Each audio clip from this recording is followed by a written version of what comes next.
Hello, everyone. Welcome to the Thursday edition of Fair Territory. I'm Ken Rosenthal here with Alanna Rizzo. Alanna, we have our first two playoff teams, the Milwaukee Brewers and the New York Yankees. Congratulations to both. The Brewers for clinching the NL Central title. The Yankees, they've clinched a wild card. The division is to come. But Alanna, only in this sport could we have a clubhouse celebration featuring the 90-year-old Bob Uecker and the 20-year-old Jackson Churio getting a case of non-alcoholic beverages left in a baby stroller. Yeah, Outstanding. that that was great to see it. Happy birthday, Ken Rosenthal. Great to be with you today on your birthday. And again, congratulations to Pat Murphy, first year manager on the Brew Crew getting in. And yes, that was a funny thing that we saw with the baby carriage. What an interesting time to be alive. 20 years old and you can't drink alcohol when you clinch. I love to see it. Let's get the questions in for Grillin Ken. Make sure that you load them up so we know what to ask him. Like us, rate us 5 stars, all of the things. And Ken, let's get to the lead. You were talking about two teams that have already clinched, but there's another team that's really surprising people, and you don't want to play the Detroit Tigers right now. No, you don't. And Alanna, I have to start with the mea culpa. On my Monday show, I basically said the only race left of consequence was the NL wild card with the Braves and the Mets. And Tigers fans reacted. Mariners fans reacted as well. Now, Mariners fans, you can pipe down. But the Tigers fans were right, and I blew it because I should have known this race was not over, even though it was 2.5 games at the time. I basically said a team is going to have to collapse.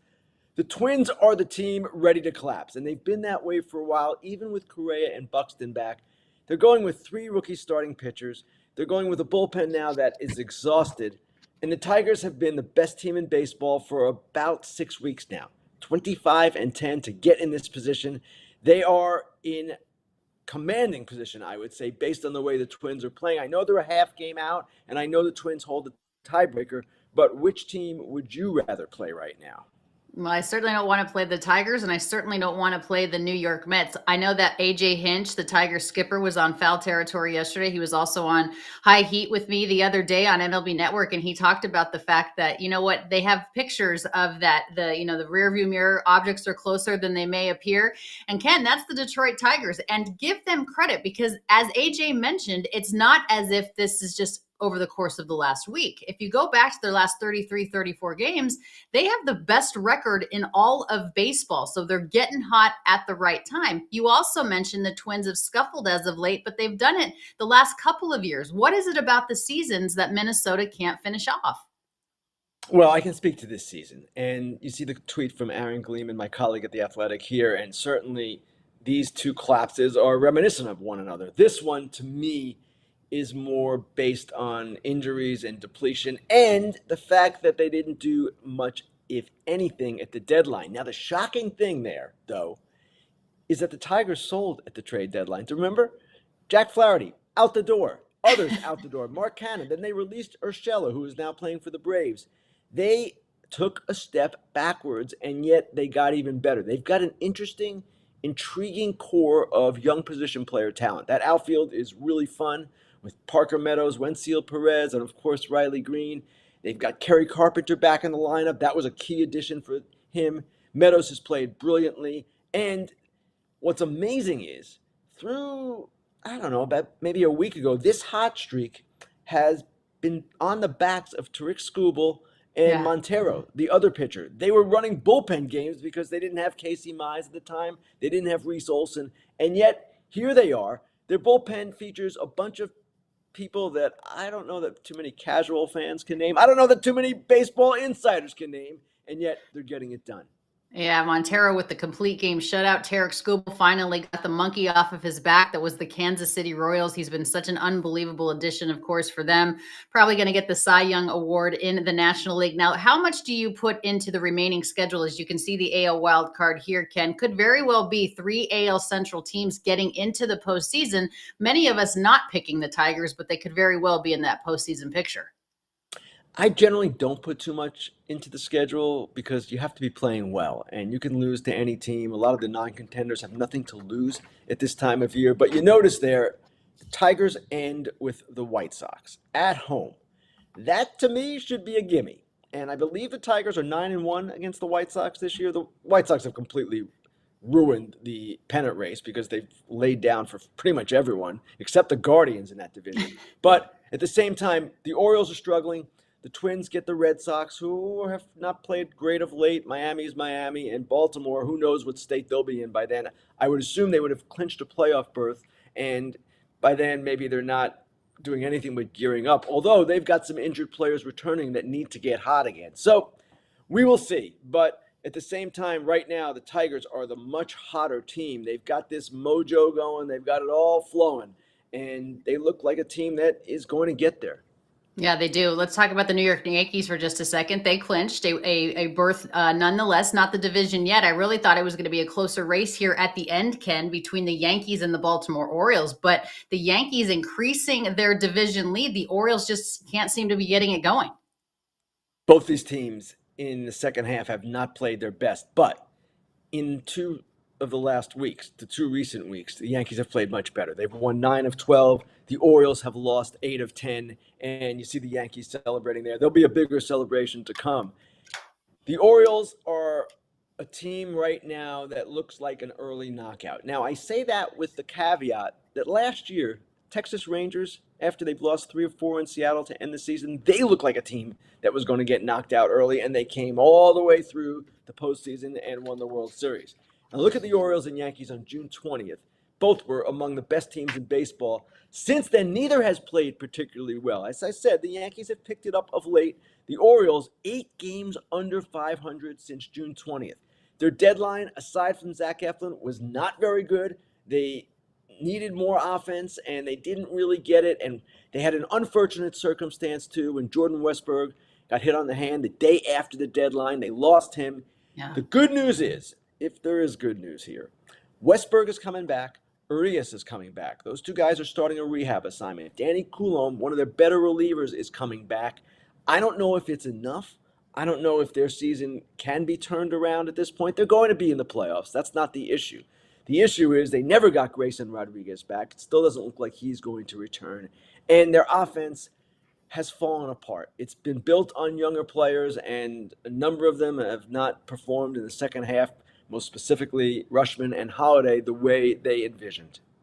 Yeah, Holiday certainly getting the call up early on, had the struggles early on, which you can anticipate from a young player, but they definitely need to get the offense going. A couple of moves, of course, for the Orioles over the last couple of days. They designated Craig Kimbrell for assignment.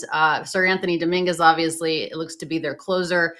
So Craig Kimbrell is looking for work. Let's speak about the Chicago White Sox for a moment, because you had mentioned that they're kind of laying down for everybody, ruining this postseason picture. And you and the great Britt Giroli had a nice article about the White Sox struggles. What more can you tell us about that?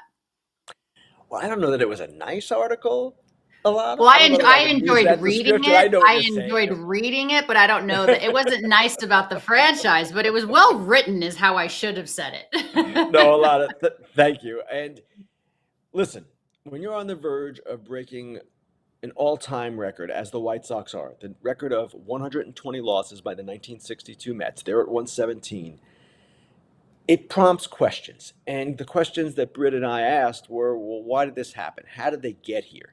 And in talking to almost 40 people, past and present employees, people around the game, what what kept coming back is that it all leads to the owner, Jerry Reinsdorf, who is 88. And I don't necessarily love writing critically about 88-year-old people. I don't think that's necessarily a habit I'd like to get into, but he is the owner of this team. He still has a major influence on everything that goes on with this team, and it does all go back to him. So, in the article, we get into some of the things that have happened over the years. The White Sox were slow to embrace analytics. They Mhm. are a team that hired Tony La Russa when they could have had A.J. Hinch. They are a team that had Ken Williams and Rick Hahn, both of whom accomplished some really good things, but ultimately had different views of how the franchise should be run. And now they're a team run by Chris Getz, a GM they hired without interviewing anyone from the outside, as if they had all the answers. And Getz has kind of had rookie struggles as a GM. So this is where they are. I encourage people to read this. It's a long one, but Britt and I worked hard on it. Britt is one of the great reporters in our business right now, and it was honestly a pleasure working with her on this, because we got a lot of information and a lot of things that I don't know that have been out there really, and we tried to just put it all together in a single story. and hopefully we accomplished what we set out to do. And Britt Giroli is going to be on foul territory with the boys coming up here after fair territory. So you can certainly go in depth with her on the story a little bit more. What impressed you the most about the information that you were able to receive, Ken, that perhaps wasn't out there before?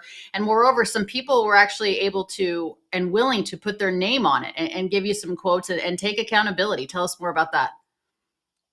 Well, the most interesting thing to me was this item we led with. I can't say this was the most newsworthy, but it kind of cracked me up. And as soon as I heard this quote, I knew we had to start the article with it. The White Sox plane, the one they charter, is not at the same quality as most teams. Now, there are other teams that don't have really great planes either, but the White Sox plane is just something that is a seemingly constant source of discussion among the players.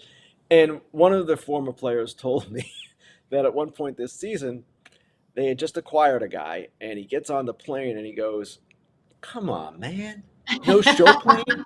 And he was looking for the first class seats, looking for all that. So that was a funny aside, and that's how we did start the article. But the other things that stood out were Ken Williams being willing to go on the record about Reinsdorf in actually a positive defensive way to some degree. And Ken Williams has a quote on La Russa and the time that the White Sox had during his managerial tenure that is must reading, to say the least. So there were a number of things that kind of jumped out. The analytical part too.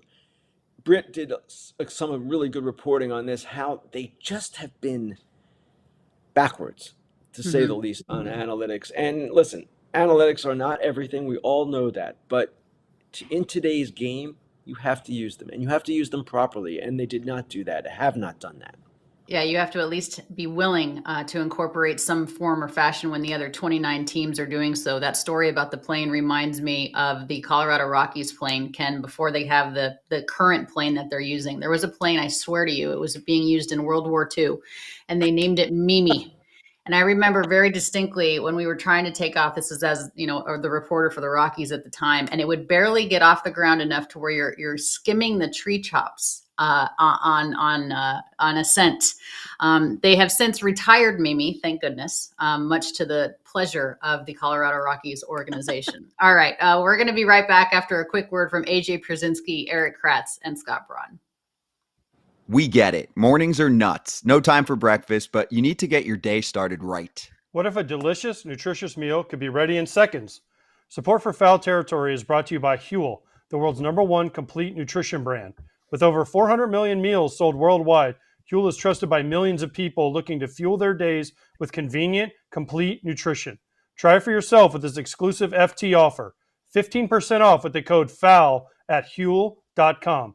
You know we're all about saving time, but we get hangry, like a lot. I recently fell in love with the Huel Ultimate Super Greens Powder, which is a perfect blend of 91 vitamins, minerals, and whole food sourced ingredients. I also love their complete nutrition bars, and those hot and savory pouches are fire too. FT fam, give it a shot. Get 15% off with the code FOUL at HUEL.com. Unlock a healthier, easier way to eat with Huel. Nutritionally complete meals in minutes so you can focus on what really matters. All right, Huel, welcome to the program. Time now for Grillin Ken, an opportunity for you to get your questions into the chat. Load them up so you can ask Ken some questions. Our first question, I think, is coming from a guy that you know well, Scott Braun. Do you really want me to answer this question? I think this one might be for me. He wants to know about the actual team planes and what reason there would be, Ken, that a team plane is a death trap. Why can't they just spend some money and get a decent plane, for goodness sakes? That's a good question. And that's really what this speaks to in that anecdote. It's a reflection on how they operate. And Jerry Reinsdorf, at times, has spent a lot of money on major league talent. They've had a lot of bad contracts in recent years, and they had some good ones prior to that. It seems that a number of their investments have backfired of late. Grandal, Benintendi, and of course the extensions, Jimenez and Moncada, and all of that. Luis Robert Jr., not so much. But that has been his philosophy. Invest in the major league team, not so much in the infrastructure, and evidently not so much in the plane. Yeah, no question about that. And I tell you what, there are some show planes. There are some planes that you walk into and you're like, oh my goodness. And it's interesting too how some teams do. The players are in front and the media's in the back, and some organizations are opposite, where the players want to be at the back, unbothered, and the media and coaching staff is in the front. Okay, another question related to stuff on the field. This one comes from Indiana. Matt, Ken, this is for you. How can you get teams to spend when the Brewers, Royals, and Tigers are all having success? So small market teams not spending a ton of money, not huge payrolls, but they're right where they need to be in that postseason picture. That's actually a good question, but the Royals did spend. The Royals spent on Lugo and Waka and the Bobby Witt extension and some other players as well in the offseason, so they're not a good example. The Brewers and Guardians, and Tigers for that matter, are excellent examples. And I don't know the answer to that exactly. Certainly, these teams have done very well this season. We'll see how they do in the postseason, which is, of course, more random and not necessarily related to having the best team on the field. It's just the best team at a given moment. But the motivation to spend for these teams should be to do what the Royals did last year. And the Royals lost 106 games. They're coming off 106 losses. And yet they decided we've got to do some things to surround the young talent we have with veteran talent, guys with know-how. And Mhm. that's the motivation. I wrote about this week with the Tigers. Yeah, the Tigers are looking really good. They have, as I said, an intriguing young core, but and I've written this about the Red Sox too in recent weeks. You can't win with just young players. Ultimately, you've got to go and get some supplementary pieces as well. The Guardians stand out as a really big exception right now, as do the Brewers. But the Brewers do have Yelich, and well, they had him for most of the year. They still have Devin Williams at the back end. It's not like they're free of stars or Right. lacking stars. So it's a good question. And it will be interesting to see whether teams, some of them adopt the approach like, hey, Brewers, Guardians, Tigers, we'll just sit on what we have. Thank you. Do you think that the Orioles are a good illustration of that, that you can't win with all young stars? I mean, they do have a couple of complementary pieces as far as veterans, Cedric Mullins, those types of things, but they're all incredibly young. They haven't had to push through a 162 into the postseason type of season for the majority of them. You're right. And they have, and they tried with Kimbrel too, to supplement the pitching staff. Corbin Burns, and then they traded for Zach Eflin, traded for Trevor Rogers. That didn't work out so well. But on the position side, yes, they had the established guys like Mullins and Austin Hayes before he was traded. Santander is an established player. But it seems to me you need a combination. And Mhm. most successful teams have that combination. And we'll see how some of these clubs do in the postseason as well. Whether the young nature of these teams kind of catches up to them in that pressurized or more pressurized environment. I don't know. Maybe it doesn't. And maybe these teams carry through. But it's an interesting conversation for sure. I really thought it was going to go down to the last weekend as who was going to win the AL East. Doesn't seem to be that way anymore. Another question as we switch our focus over to the pitching side, Ken, this one about the Cy Young Award race.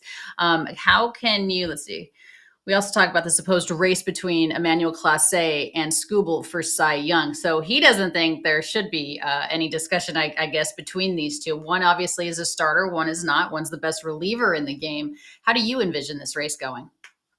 I'm for the starter. And the Cy Young is for best pitcher. It doesn't distinguish between starter or reliever when you hear it described. There is a relief pitcher award, and there's one that Emmanuel Clase will win because he is the best reliever by a good bit. But when I do my Cy Young voting or selections, innings are really big with me. I was not in love with Snell winning last year. There were a few years back. Actually, Snell in 2018 over Justin Verlander. The difference in innings was like 50. That drove me nuts. To me, when you're eating up innings, you're providing greater value to your team. And if your ERA is a bit higher, well, okay, you've pitched more innings. So on that basis alone, I believe the starting pitcher is what we're talking about when we're talking about the Cy Young Award. And because there is a separate award for relievers in the American League, the Mariano Rivera Award, in the National League, the Trevor Hoffman Award, that's where Emmanuel Clase will get his due.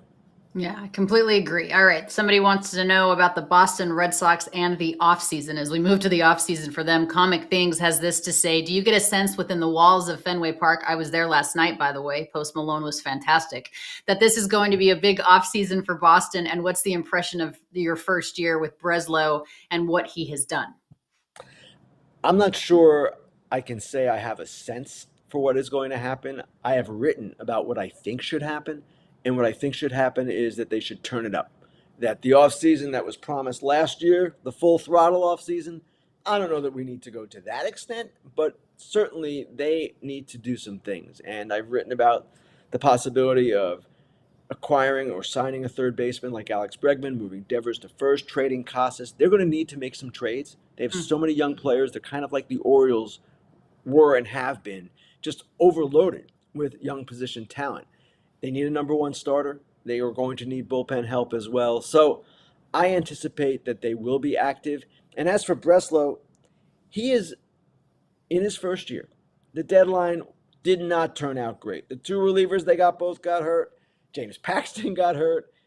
There wasn't much bang for their buck there. And they're going to need to be more aggressive, and he's going to need to be someone who takes a little bit more risk as he goes forward. It's common for a younger general manager maybe not to be that kind of GM, be risk averse. But at the same time, this is the Boston Red Sox. They should not be a team that is sitting back and kind of picking out lesser relievers and that kind of thing. Let's go for it here. What a difference a year could have been for them if Lucas Giolito was healthy, if they had Trevor Story for the entire season, if they had Absolutely. Tristan Casas for the entire season. But we switch our focus now to 2025 for them. All right, Dude and Dork of the Week is next after a message from our Foul Territory guys. Take a listen. Snoring sucks. So does congestion from sinuses, allergies, or a cold. And you might not even realize how much it's affecting you. FT fam, you need to try Navage Nasal Care. It's been a game changer for me. Yeah, Kratz, Navage uses that smooth saline flow and nasal suction to clear those nasal passages. Now I'm breathing easier, which is a pretty big deal in my life. My Navage unit is clearing my congestion fast day and night. I use it twice per day as part of my daily routine. We want to help you get relief from your congestion too. Our listeners can order a convenient Navage starter pack, including a nose cleaner with batteries included and 30 original salt pods. Everything you need to get started. Plus, get a cleaning kit as a free gift with your order, but only going to our exclusive URL, navage.com/foul, and using our promo code FOUL. Again, to order your Navage free cleaning kit and for full product details, go to navage.com/foul. That's promo code FOUL at navage.com/foul. Time now for Dude and Dork of the Week. Thank you so much, Navage, for being a part of the program here. Kenny, let's start with you. Who's your dude? My dude of the week is a man who announced his retirement this week, Joe Castiglione, the Red Sox great play-by-play man. He's 77, and he took matters into his own hands. I'm giving him dude of the week not just because he is a past Frick Award winner and because he has had an amazingly distinguished and great career endearing himself to all of New England. I'm giving him dude of the week also because he is taking control of the end. It's hard for people to do that. We saw Woj do that yesterday. Yeah, I was gonna say Woj. Yeah, that's talk about a Woj bomb. In our business, it's pretty rare when it ends well. And for Joe Castiglione, it's going to end well because he is making it end well. And he's not leaving it to the Red Sox to decide ultimately what his future is. He's had a great career. As I said, a great broadcaster becomes part of the fabric of a region. And we have a great article in The Athletic today by Andrew Baggerly about John Miller and how he was that to Baltimore and became that to San Francisco. So Joe Castiglione, dude of the week. Yeah, congratulations to him. 4 decades on the mic for the Boston Red Sox. Best of luck in whatever it is that he chooses to do next. He did say, though, Ken, that he still has his fastball, so he's not going anywhere. He's going to still be a part of the fabric. He can just do it on his own terms. My dude of the week is Pat Murphy. I know that this has been a baseball man for a really long time, but finally got the opportunity to be a manager. There you can see the celebration when the Brewers clinched the National League Central. This was before he invited Bob Uecker into the picture there to to congratulate Euchre as well. But Pat Murphy, good baseball man. Everybody thought what was going to happen to the Brewers when Craig Counsell went to the Chicago Cubs. And he's done it without Corbin Burns. He's done it without Woodruff. He's done it with, Devin Williams in the latter part of the season without Christian Yelich in the back issues. And he got him to a National League Central championship. And congratulations to Pat Murphy. What about Dork for you, Ken? Well, I really like this guy, so this is hard for me to make him dork. He is a great interview. He is a great pitcher, but my goodness, what the heck was Gary Cole doing intentionally walking the outfield there? I still do not understand this. I will never understand this. He had not given up a hit to his first 10 hitters. I know Devers has an amazing history against Garrett Cole, but he had a 1-0 lead in the fourth inning, and of course it all fell apart from there, as it should have, as the baseball gods took control. Garrett Cole, there was a lot of confusion at the end of this, everyone trying to get their story straight, and they didn't get their story straight, but that was just an act of non-competitiveness that you don't expect to see from any major leaguer, much less one of the best pitchers in the game. So Garrett Cole, dork of the week. I have a good feeling that he's not going to do this again. Yeah, there's a lot of different feelings that stem from this. Some were saying there's no way the American League reigning Cy Young Award winner or an ace of a staff should be afraid of anybody. You pitch to everyone. You're an ace. The demonstrative four fingers up, the whole I was like, what is he doing? Then the lack of communication between he and Boone. Lance Lynn on Foul Territory was like, that's just, my DNA is not like that. You just don't walk a guy like that. Interesting choice there, but I can also understand why he's not going to do that again. My dork of the week is the Seattle Mariners base running blunders that continue to happen. This is a team, again, you told the Mariners fans to pipe down. They're not going to get into the postseason. On Tuesday, Victor Robles attempts to steal home with the bases loaded and 2 out, Ken, in the first inning. Justin Turner was at the plate, I believe. Not sure what's happening there. Count. 3-0 count. In a 3-0 count, bases loaded, 2 out in the first inning of the game, which I love. I'm all for the steal of home, but do it in the right situation. And then on Wednesday, Julio Rodriguez gets caught off of third in the 10th inning after the bat comes flying near him. And he just said, you know what? I saw that bat flying up to my face. I just ran away from it. And after that, I was just in a little bit of shock. I didn't get back to third base in time after I saw the bat. I thought it was going to be a dead play. So, you cannot make these mistakes, Ken, at any point in the season, let alone when every single game is critical. Every victory matters. You're not mathematically eliminated, but man, mental errors will keep a manager up at night and just want to scream, I would imagine. I'm more forgiving of Julio's. That was a weird circumstance. And yes, he should have been more alert and gotten right back to the base, but that was just a situation that many of the people involved, including Boone, did not even anticipate or had ever seen before. So I'll be a little bit forgiving of that one. Heads up by the Yankees. Great job by Chisholm calling for the ball there. Mm-hmm. And by the way, did you see all the Yankee fans at T-Mobile Park cheering? It was like Yankee Stadium there. But Always. I'll be forgiving of Julio, but the one with Robles, that was inexcusable, man. They had him, 3-0 count. Luis Hill cannot find the plate, and he tries to steal home. It was just not an intelligently executed thought process. Every single time you go to a game, Ken, you're going to see something that you've never seen before. And the base running blunders that have happened over the course of the last few days with the Mariners, I think would qualify as that for us. All right, time now to hear from our friends at BetMGM. We always appreciate the support here on Fair Territory. Before you go, let's shout out BetMGM First Bet. $1,500 offer when you use the bonus code FOUL. Get this offer when you download the BetMGM Sportsbook app or at betmgm.com. Sign up, enter that bonus code FOUL, and deposit at least $10 into your new account. Place your first wager and receive up to $1,500 back in bonus bets if the bet loses. If the bet does lose, your bonus bets will be available once your initial wager is settled. Gambling problem or concern? There is help. Call 1-800-GAMBLER. So, Ken, it is your birthday. I think it's you're 21 years old today. You're doing the game tonight. You're spending your birthday with Phillies and Mets fans. What could be better than that? Actually, nothing, Alanna. And this is a great way to spend my birthday. And by the way, if you're wondering how old I am, check my Wikipedia page. If you're wondering how tall I am, check my Twitter bio. You got to do some work once in a while, folks, okay? But yeah, I've got the game tonight. It is on Fox, not in New York. In New York, it is on WOR because on Fox, the Jets game will be broadcast. yes, So yes. that's our plan for tonight. All right, Jets and Patriots tonight on Thursday Night Football on Amazon Prime. It is Ken's birthday. Also, happy third birthday to my nephew Sawyer Freilich. Happy All right, birthday, that's buddy. We important. appreciate it. That is important, Kenny. I don't know how old you are, but Sawyer's 3, so that takes It's a lot precedent. more important.